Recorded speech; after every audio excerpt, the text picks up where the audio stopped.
Okay, ಹಾಗಾದ್ರೆ ಈ ವಿಚಾರವನ್ನ ಒಗ್ಗಟ್ಟಾಗಿ ಯಾಕೆ ಹೋರಾಟಕ್ಕೆ ತೀರ್ಕೊಂಡು ಹೋಗ್ತಾ ಇಲ್ಲ?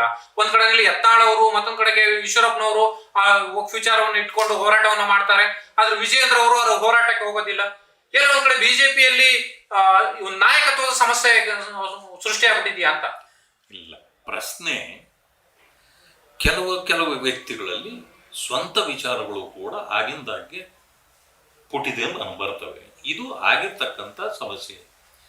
ಅದಕ್ಕೆ ಈಗ ಇಂಡಿವಿಜುವಲ್ ಆಗೇನೆ ಆ ಸಮಸ್ಯೆಗಳನ್ನು ಬಗೆಹರಿಸ್ಕೊಳ್ಬೇಕು. ಇದು ರಾಜಕೀಯವಾಗಿಲ್ಲ.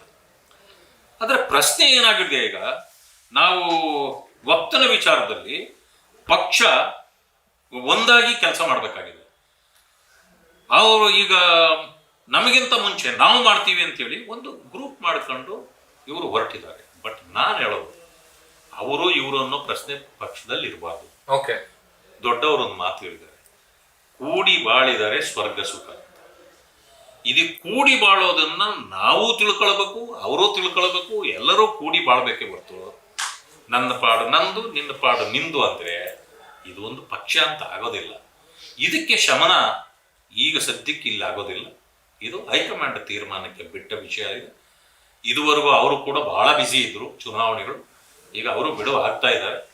ಬಹುಶಃ ಈ ಪಾರ್ಲಿಮೆಂಟ್ ನಡೀತಾ ಇದೆ ಈಗ, ಅದು ತಕ್ಷಣ ಇದಕ್ಕೆ ಸಮಸ್ಯೆ. ಯಡಿಯೂರಪ್ಪನವರು ಕೂಡ ಅದೇ ಮಾತನ್ನ ಹೇಳ್ತಾರೆ, ಸಮಸ್ಯೆ ಇದೆ ಅದ್ರ ಬಗೆಹರಿಯುತ್ತೆ ಅಂತೇಳಿ. ಆದ್ರೆ ಯಡಿಯೂರಪ್ಪನವರ ಜೊತೆಲಿ ಇದ್ದಂತ ರೇಣುಕಾಚಾರ್ಯ ಅವರು ಸಡನ್ ಆಗಿ ವಿಜೇಂದ್ರ ಅವರ ಪರವಾಗಿ ಬ್ಯಾಟಿಂಗ್ ಮಾಡ್ತಾರೆ. ಮುಂದಿನ ಮುಖ್ಯಮಂತ್ರಿ ವಿಜೇಂದ್ರ ಅವರೇ ಆಗ್ತಾರೆ ಅನ್ನುವಂತ ಮಾತನ್ನ ಹೇಳ್ತಾರೆ. ಸಹಜವಾಗಿ ಹಿರಿಯ ನಾಯಕರಿಗೆ ಅದು ಕೋಪ ಬರೋದಿಲ್ವಾ?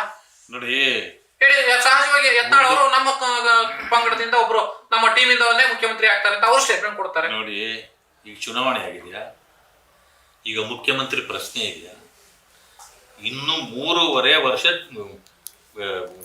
ಏನೋ ಚುನಾವಣೆ ಇದೆ. ಹೌದು, ಈಗ ಪಕ್ಷದ ಸಂಘಟನೆ ಆಗಬೇಕಾಗಿದೆ.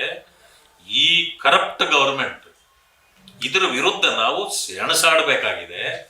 ಬಹಳ ದೂರದ ಹೋರಾಟ ಇದೆ.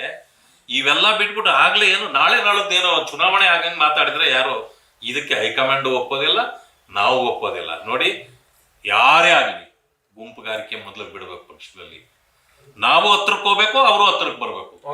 ಈ ರೀತಿ ಅಂಡರ್ಸ್ಟ್ಯಾಂಡಿಂಗ್ ಅಲ್ಲಿ ಹೋದ್ರೆ ಮಾತ್ರನೇ ನಾಳೆ ಮುಖ್ಯಮಂತ್ರಿ ಮಾತುಗಳು. ಇಲ್ಲ ಅಂತಂತಂದ್ರೆ ಈ ಮುಖ್ಯಮಂತ್ರಿ ಇಲ್ಲ, ಏನು ಇಲ್ಲ, ಬೇರೆಯವರು ದಾರಿ ಇನ್ನು ತುಂಬಾ ದೂರ ಇರುವಾಗಲೇ ಈ ಮಾತುಗಳು ಯಾರಿಗೂ ಈ ಮಾತುಗಳು ಯಾರಿಗೂ ಸರಿಯಾದದಲ್ಲ.